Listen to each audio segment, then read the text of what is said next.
O que é capaz de unir pastores tão diferentes, pastores que nem se davam direito, de igrejas tão diversas, desde a estrutura de funcionamento, como as crenças e chegando até na doutrina, o que une esses pastores para defender um candidato? Não é a teologia. Um crê que Deus já escreveu tudo, o outro crê que nem tudo está escrito. Um crê que os milagres cessaram, o outro crê que sem milagres não há plenitude de Deus. Um crê que Deus enriquece, o outro crê que a vida cristã não é para isto. Se a teologia não une, então será que seria a defesa da família? Também não. Esta é uma pauta usada como álibi, mas todos sabemos que as igrejas estão cheias de crianças sendo criadas pela avó, só pela mãe, às vezes pela tia.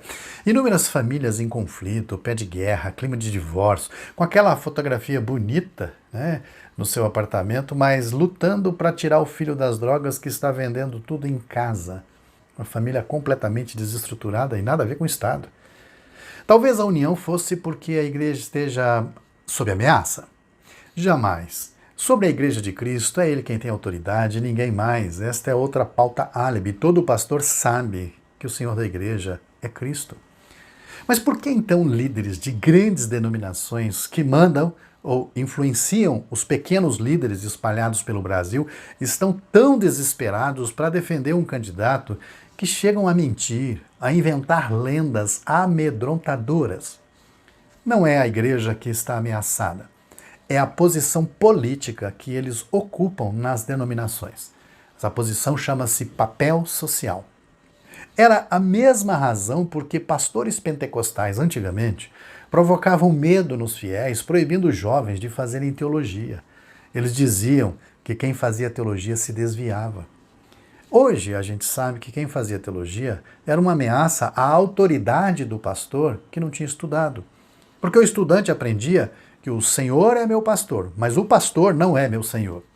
Mesma razão porque as universidades são atacadas como se fosse o centro de tudo que é ruim. Paulo Freire é uma ameaça porque a sua pedagogia é libertadora, empodera o povo nas suas decisões porque eles são empoderados no conhecimento que possuem. Eu conheço centenas de membros de igrejas que, quando começaram a ter relevância, o pastor sentiu que era uma ameaça, transferiu ele, ou foi dando um gelo e ele foi obrigado a sair para outra igreja, ou acabou montando uma igreja.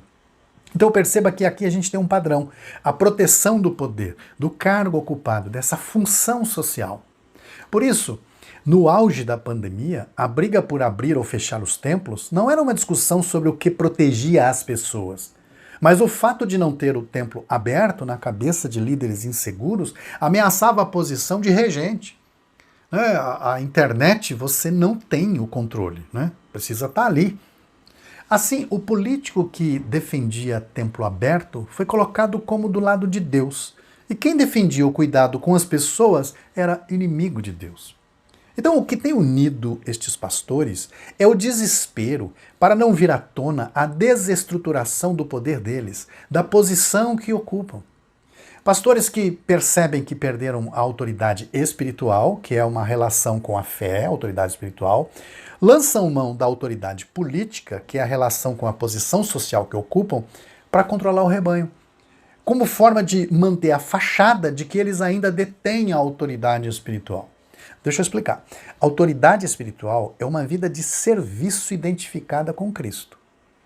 Mas boa parte dos pastores, principalmente pastores de grandes denominações, tem uma relação com os fiéis não mais segundo Cristo, que é quem quer ser o maior entre vocês, que sirva o menor. É uma relação mediada pelo microfone. O que está mantendo o pastor na posição dele é o grito no microfone. Ele acha que é assim que mantém. É somente autoridade política, é somente um discurso vazio.